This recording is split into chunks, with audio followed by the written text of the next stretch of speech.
5장에 어부들이 예수님을 따르는 장면도 나오고 뒤에 또 세리를 부르시는 장면이 나오죠. 예수님께서 제자를 부르시는 장면, 그리고 중간중간 병자들도 고치고 말씀을 선포하시는 장면이 나옵니다. 오늘 특별히 5장 1절에서 10절까지는 시몬 베드로와 또 그와 함께 여기선 동업자라고 표현되어 있는데요. 야고보와 요한도 그 자리에 있어서 예수님을 따르는 장면이 나옵니다. 특별히 이 시몬 베드로의 상황을 보면 이미 그물질을 다 마치고 나와서 그물을 씻는 상황에 있죠. 그런데 배를 조금 띄우라고 해서 육지에서 조금 떨어진 곳에 강단 삼아서 배에 오르시고 그곳에서 말씀을 전하십니다. 사실 이렇게 하기가 쉽지 않죠. 그물 씻고 이제 쉬어야 되는데 이제 어업도 다 마쳤기 때문에. 그런데 그 맞춰가는 상황에 그물을 씻고 정리하는 가운데 배를 약간 띄워달라고 하는 것 자체가 그들에게 얼마나 귀찮은 일인데요. 그럼에도 불구하고 시몬이 이제 그 배를 띄워주죠. 그런데 거기서 끝나는 것이 아니라 말씀을 마치신 후에 깊은 데로 가서 그물을 던지라고 이야기합니다. 분명히 밤이 맞도록 얻은 것이 없었어요. 그럼에도 불구하고 가서 그물을 던지라는 거죠. 어부의 상식에서 벗어나는 거예요. 베테랑 어부인데 그리고 이렇게 베테랑 어부가 보면 알잖아요. 날씨 보는 법. 저도 낚시를 과거에 했었기 때문에 날씨 보는 게 반이에요. 낚시의 반이. 그리고 시간대가 있어요. 요 시간대에 고기가 나오겠구나라고 하는 그러니까 낚시인들만이 알 수 있는 시간과 날씨 보는 법이 있단 말이에요. 그런데 거기에 어긋나는 거예요. 그런데 베드로가 말합니다. 잡은 것이 없지만 말씀에 의지하여서 내가 행하겠다고 하죠. 그때에 그물이 찢어질 정도로 많은 고기를 잡게 되고 함께하는 동업자인 야고보와 요한에게도 요청을 해서 모든 배에 가득 채우는 놀라운 사건이 일어나죠. 예수 그리스도의 이 기적, 제가 지난번에 말씀드렸던 것처럼 유대인들은 표적을 구하고 헬라인들은 지혜를 구한다 그랬어요. 그러니까 헬라인들은 뭔가 새로운 알매 대한 갈급함이 있어서 특히 에베소 지역에서 말씀을 전한다든지 아덴에서 말씀을 전한다든지 이럴 때에 사람들이 이거는 또 새로운 신인가 보네. 하나님에 대해서 소개할 때 그 새로움에 대해서 호기심을 갖고 처음에는 접근을 해요. 그러니까 지혜에 대한 갈급함이 있는 반면에 유대인들은 표적, 기적 이것에 굉장히 민감하다는 거예요. 그래서 앞에서도 나오잖아요. 속담에서 의사라면 내 몸을 고치고 나서 다른 사람을 고쳐보라고 이야기한 것이 예수님이 하나님의 아들이거든 기적을 행해 보라는 거예요. 그런데 오늘 기적을 행하심을 통해서 어때요? 사람들이 그분의 권위에 놀라게 된다. 그러니까 유대인들의 아주 공통적인 특징이에요. 그래서 기적을 보고 이거 뭔가 하나님께서 보내신 사람이구나 라고 하는 것을 느끼게 되죠. 그런데 여기에서 시몬 베드로의 고백이 중요해요. 8절에 보면 예수의 무릎 앞에 아래에 엎드려 이르되 주여 나를 떠나소서 나는 죄인이로소이다.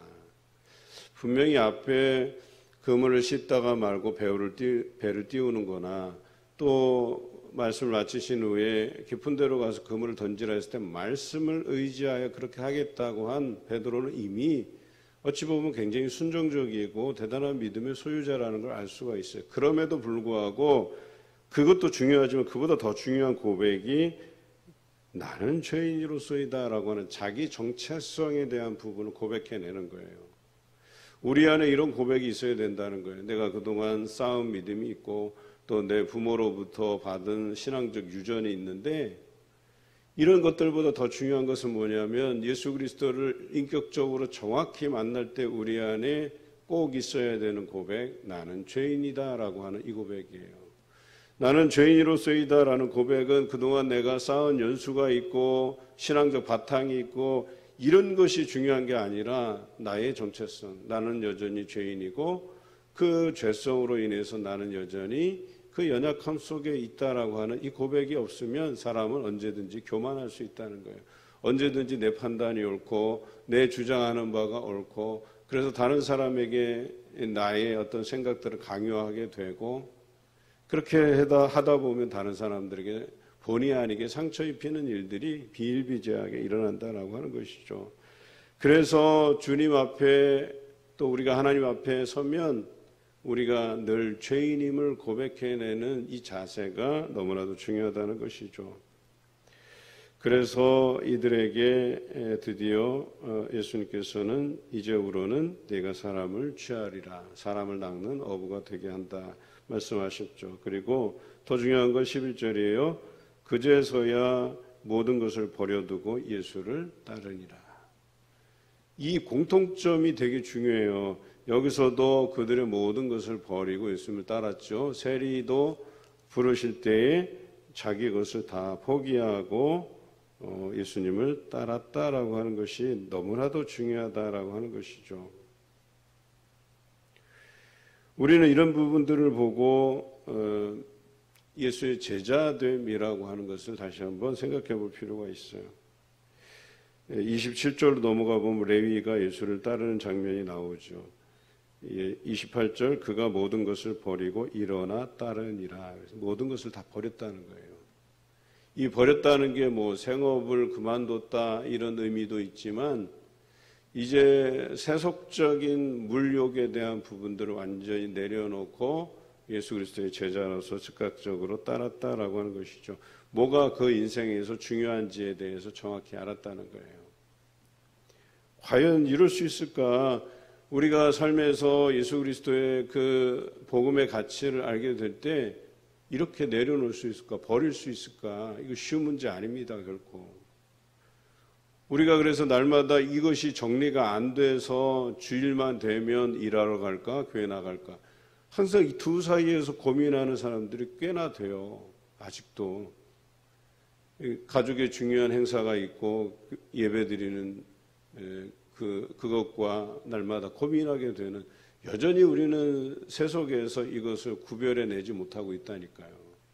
이것이 우리의 신앙을 언제든지 흔들 수 있다는 거예요. 그러나 오늘 이 세리와 또 여기 베드로와 야고보와 요한은 자신들의 생업을 완전히 내려놓고 내가 예수 그리스도의 제자로서 무엇이 중요한가에 대한 정확한 행동이 있었다는 거예요. 이것이 여러분들 삶의 자리매김하시기를 주님의 이름으로 기원합니다. 12절에 보면 나병 들린 사람을 깨끗하게 하십니다. 그런데 그렇게 깨끗하게 하시는 모습을 보고 오늘 성경에 보면 이럽니다. 예수께서 손을 내밀어 그에게 대시며 이르시되 내가 원하노니 깨끗함을 받으라 하신데 나병이고 떠나니라 그랬어요. 그리고 이 깨끗함을 보고 예수님께서는 제사장 규례, 그 모세 율법에 정한 율법의 규례대로 제사장에 가서 그 몸을 보이고 깨끗함을 받고 인정받으면 하나님 앞에 감사의 예물을 드리라고 이야기하죠. 그럴 때에 많은 소문이 퍼지게 되고 사람들이 병자들을 데리고 예수님께로 몰려오게 돼요.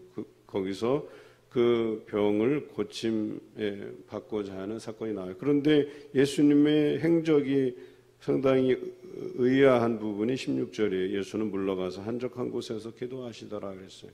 분명히 우리가 어제 나눈 말씀에서는 베드로의 장모의 열병을 고친 이후에 병자들이 또 소문을 듣고 왔어요. 그때는 밤이 맞도록 그들을 고치시고 치료하시고 했단 말이에요. 그런데 지금 또 많은 사람들이 몰려왔는데 그들을 물리고 예수님은 한적한 곳으로 나가셔서 기도하셨다 그랬어요.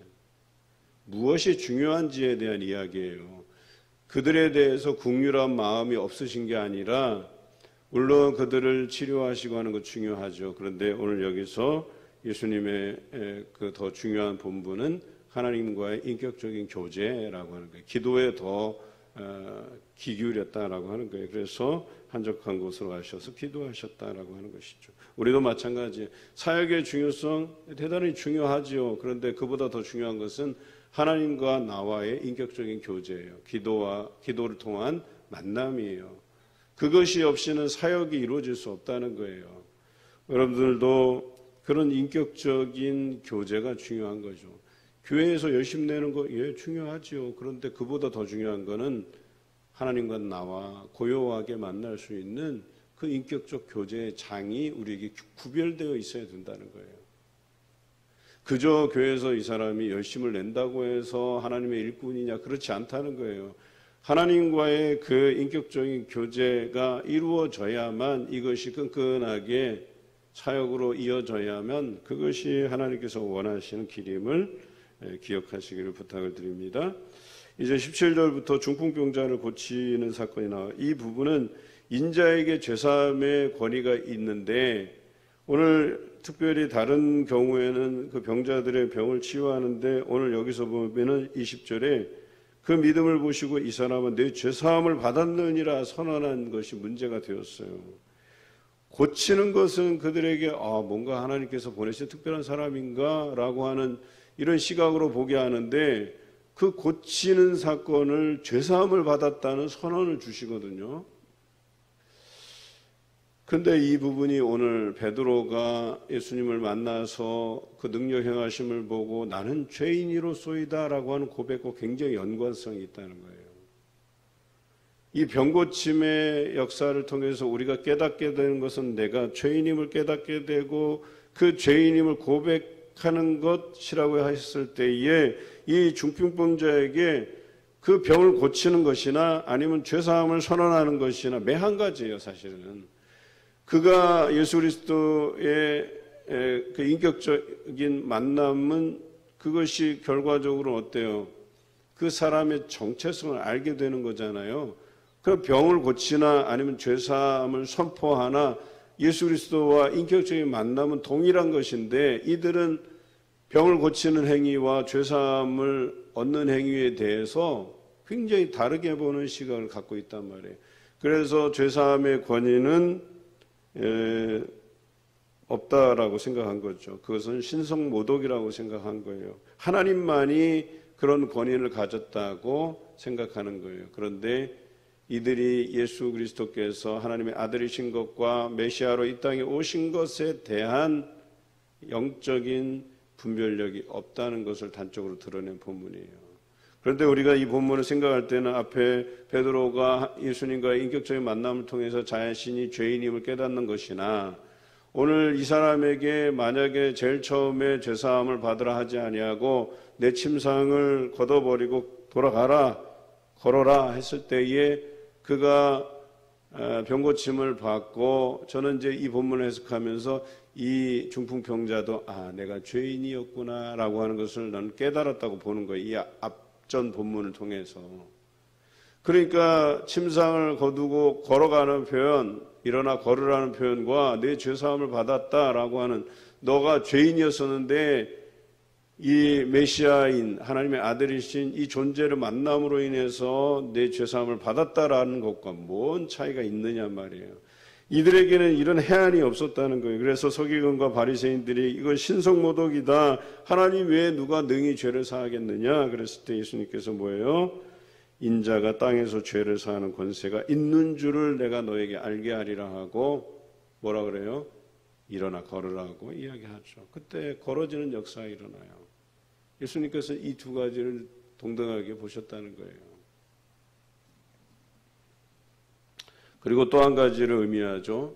우리에게 죄사함을 받는 것이 중요한 것이지 일어나 걸으라고 하는 이 선언이 무슨 의미가 있겠냐라고 말하는 거예요.